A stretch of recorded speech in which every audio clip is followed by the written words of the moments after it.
자, 여러분 수업을 시작하도록 하겠습니다. 오늘 공부할 문제는 바로 대상을 생각하며 설명하는 글쓰기. 드디어 글쓰기까지 왔네요.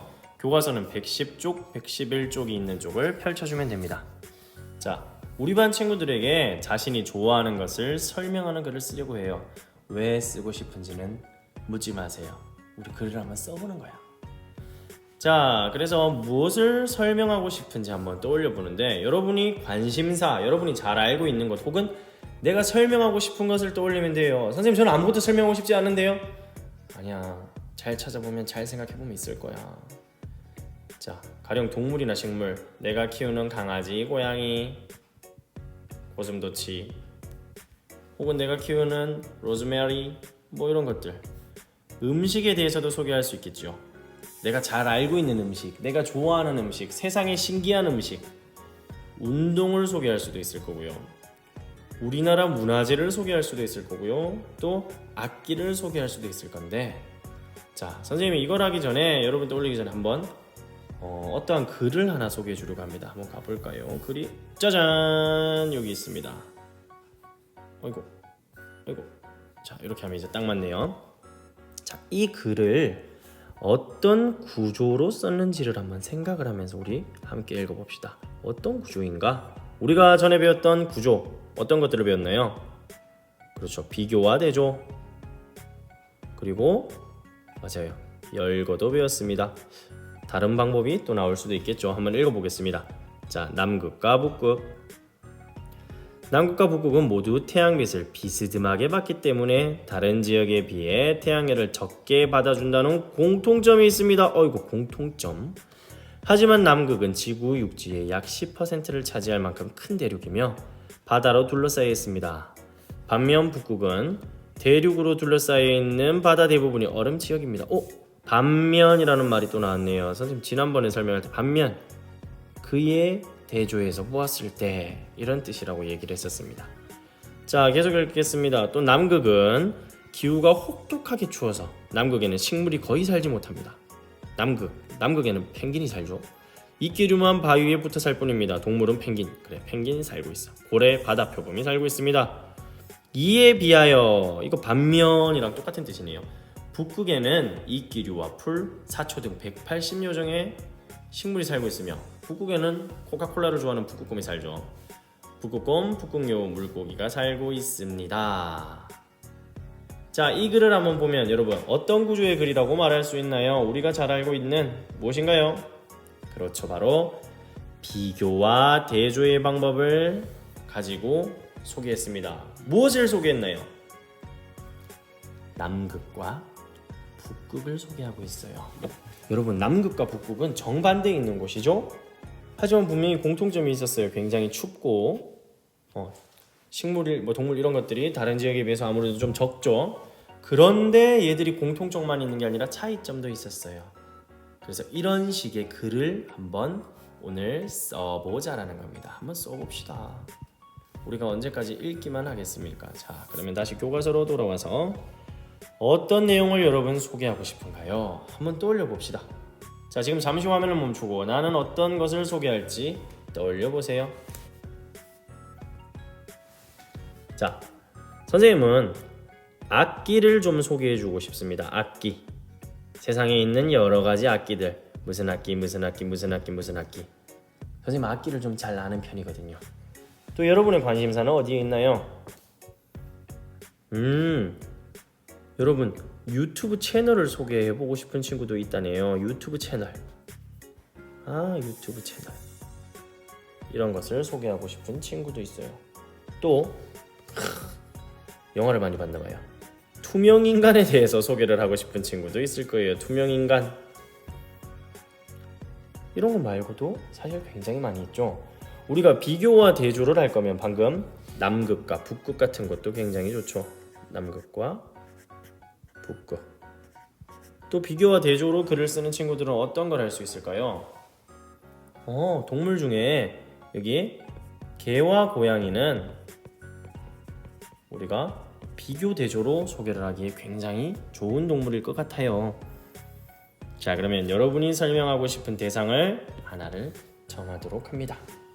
자, 이것을 할 때는 누구나 아는 내용보다는 잘 알려지지 않은 정보를 주는 것이 좋을 것 같습니다. 왜냐하면 여러분 아는 거 들어봐야 재미가 없잖아요. 나도 알고 있어 이런 말을 하잖아. 그래서 좀 모르는 내용이면 좋겠습니다.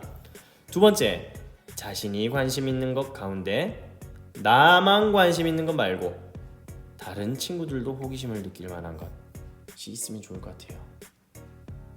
아무도 관심이 없는 이야기를 우리가 하는 것보다는 읽을 사람을 고려하는 것이 좋겠죠. 자, 그렇다면 이제 111쪽으로 넘어가겠습니다. 여러분이 설명하고 싶은 것을 정했다면 여기 교과서에 설명하고 싶은 내용과 방법을 한번 적어보세요. 이 방법에는 열거가 될 수도 있고요, 혹은 비교 대조가 될 수도 있고요. 우리가 다른 것들은 교과서에서는 아직 배우지 않았죠. 이 둘 중에 한번 정해보는 게 좋을 것 같아요. 그런데 이 방법을 정할 때 설명하고 싶은 대상의 특징을 잘 생각해보면 이 설명 방법이 더 낫겠구나 라는 것이 될 거예요. 가령 예를 들어서 비교 대조가 된다면 선생님 생각에는 두 가지 정도를 설명하는 것이 좀 좋을 것 같습니다. 아까 개와 고양이, 그렇죠? 혹은 노인과 아이, 혹은 지난 시간에 배웠었던 석가탑과 다보탑과 석가탑, 이런 식으로. 하지만 내가 설명할 것이 가지수가 많다면 선생님 생각에는 열거가 더 좋을 것 같습니다. 그리고 설명하고 싶은 내용은 여러분이 생각했는 것을 적어주면 됩니다. 선생님은 이걸 적을 거예요. 투명인간이 불가능한 까닭. 지금 이걸 보면서 여러분 저게 뭐야, 뭐 돼 안 돼라고 생각하는 것 자체가 이미 여기에 관심이 있다는 거죠. 호기심이 있다는 거예요. 친구들이 궁금해하면서도 여러분 투명인간에 대해서 알고 있는 내용이 좀 적잖아요. 그래서 선생님이 이렇게 소개를 합니다. 자, 여기까지 했으면 설명하는 글을 쓰려면 어떤 자료를 수집해야 하는지 위에 예가 나옵니다. 이 예를 보고 여러분은 여기 아래에다가 지금 여러분이 수집할 자료에 한번 계획을 세워보기 바랍니다. 어떤 내용, 단순히 고양이와 강아지 기르기였다면 거기에 어떤 것들의 내용이, 세부 내용이 들어가야 하는지, 그리고 이것들은 나중에 아마도 선생님 생각에 각각 문단의 중심 내용 혹은 중심 문장이 되어줘야 하는 것들일 거예요. 그리고 수집할 곳은 어디에서 찾을 것인지입니다. 책도 있을 수 있고 인터넷도 될 수 있고요, 동영상을 보고 할 수도 있고 뉴스 기사를 찾아야 하는 사람들도 있을 거예요. 뭐 최근에 일어난 사건 사고에 대해서 소개하고 싶은 사람은 뉴스 기사 같은 것들이 좋겠죠. 맞습니까? 그래서 지금 여기 내용을 화면을 잠시 멈춰놓고 여러분이 소개하고 싶은 내용과 그 수집하는 방법까지 전부 다 여기 지금 바로 적어주기 바랍니다. 자, 여러분 이제 자료를 모으면서 한번 여러분 부침 12에 있는 점검표를 한번 활용을 해볼 필요가 있습니다. 여러분이 모으고 있는 자료가 주제와 관련이 있는지,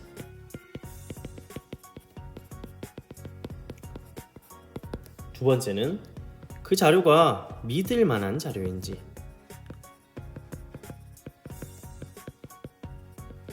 여러분 인터넷에 있는 글들 같은 거는 여러분보다 더 어린 친구가 써놓은 글도 있어요. 그래서 그냥 자기의 생각을 적어놓은 이런 자료들도 있을 수 있다는 겁니다.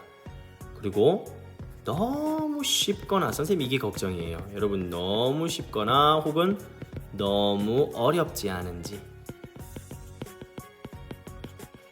어려운 건 별로 걱정이 안 되네요.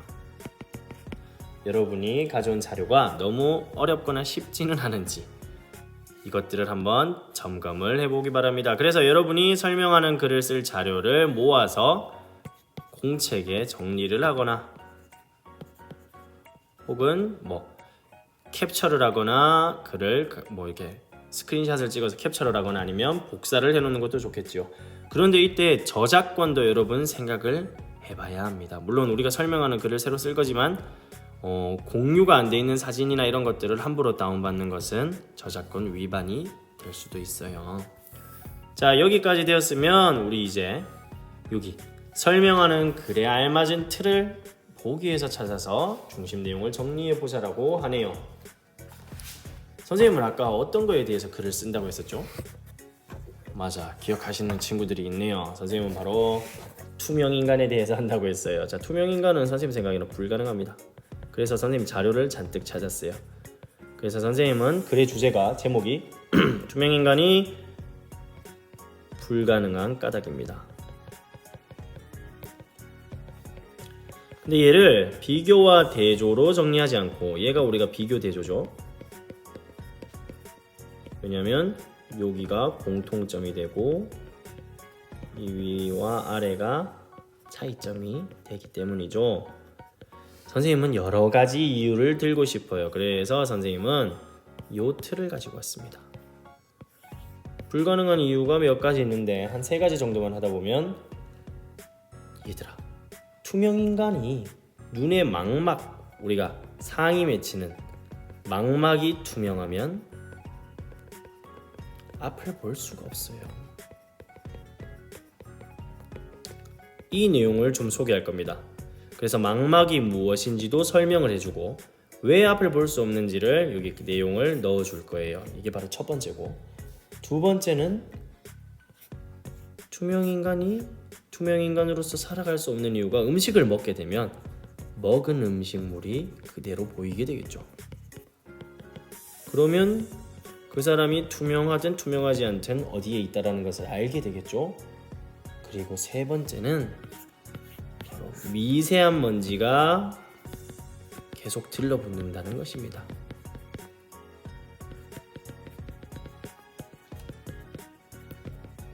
이게 무슨 뜻인가요? 라는 의문이 든다면 선생님이 성공을 했네요. 선생님이 쓰는 설명하는 글은 바로 요런 틀로 써서 정리를 하도록 하겠습니다. 자, 여러분도 지금 화면을 멈춰놓고 여러분이 조사한 내용을 이런 틀에 넣어서 간단하게 정리를 한번 해보도록 합니다. 자, 지금 바로 시작하세요. 자, 이제 정리가 되었다면 우리 설명하는 글을 한번 써볼 텐데요. 설명하는 글을 쓸 때 주의해야 할 점을 친구들과 한번 이야기를 해보라고 합니다. 자, 우리가 어떤 점을 주의해야 하냐면, 당연히 이 글을 쓰는 목적을 먼저 생각해 봐야 되겠죠. 그리고 확실하지 않은 정보를 자기의 생각대로 혹은 출처가 확실하지 않은 자료를 설명을 하고 있어서는 안 됩니다. 설명을 다 끝냈더니 그게 잘못된 내용이면 어떡해요. 그리고 아마도 그럴 것이다 라는 이야기나 나는 이랬으면 좋겠다 라는 것은 사실은 설명이 아니에요. 우리가 설명이라는 것은 이미 검증이 된 이야기를 사람들에게 알려주는 거죠. 그래서 이렇게 했으면 좋겠습니다 라는 것은 우리가 논설문 혹은 주장하는 글이라고 해요. 주장하는 글. 이것은 설명하는 글과는 다릅니다. 우리가 해야 하는 것은 설명하는 글, 사실을 이야기해줘야 해요. 사실. 그에 비해서 주장하는 글은 의견을 알려주는 거죠. 이거 말고는 어떤 것을 주의해야 할까요, 여러분? 선생님 생각에 읽는 사람이 이해할 수 있는 쉬운 말, 읽는 사람을 고려해야 할 것 같아요. 읽는 사람의 수준을 고려해야 할 것 같습니다. 이거 말고도 여러 가지가 있을 것 같아요. 자, 그렇다면 이제 진짜 글을 쓰러 가봅시다. 자, 정리한 내용을 바탕으로 설명하는 글을 쓸 텐데, 선생님은 아까 열거의 방법으로 쓴다고 했어요. 선생님이 쓴 글을 먼저 여러분에게 한번 소개해 주겠습니다. 짜잔, 바로 얘입니다. 자, 한번 볼까요? 선생님이 쓴 글은 너무 크네. 조금만 줄일게요. 어떻게 줄이나요? 아이고 이게 아닌데. 됐다. 자, 한번 선생님이 읽어보겠습니다. 투명인간은 왜 불가능할까? 그리고 선생님의 처음 부분은 누구나 한 번쯤은 투명인간에 대한 상상을 해본 적이 있을 것이다. 과연 현실에서도 투명인간이 존재할 수 있을까? 대답은 아니다이다. 투명인간이 존재할 수 없다라고 이야기를 하고 있습니다. 그에 대한 이유로 2문단, 3문단 이렇게 그리고 4문단까지 한번 읽어볼게요. 우선 투명인간은 시각장애인일 수밖에 없다. 사람의 망막은 절대로 투명해서는 안 된다. 외부 사물의 모습이 영상으로 맺혀야 볼 수 있는데 투명하면 상이 맺히지 않기 때문이다. 다시 말하면 투명인간은 앞을 볼 수가 없다는 거예요. 두 번째, 끼니를 잇는 것도 쉽지 않다. 음식물은 소화 과정을 거쳐 완전히 배설되기 전까지 항상 몸 안에 남아있다. 만일 투명한 모습으로 외출하고 싶다면 먼저 위장이 깨끗하게 비었는지를 확인해야 한다. 음식물은 신체의 일부가 아니기 때문이다. 나는 투명하더라도 내가 먹은 음식은 투명하지 않다는 거죠. 자, 그리고 마지막으로 또 완벽하게 투명해지기 위해서는 몸에 달라붙는 미세한 먼지를 계속 털어내야 한다. 요즘은 특히나 황사, 꽃가루, 미세먼지 이런 게 굉장히 많잖아요.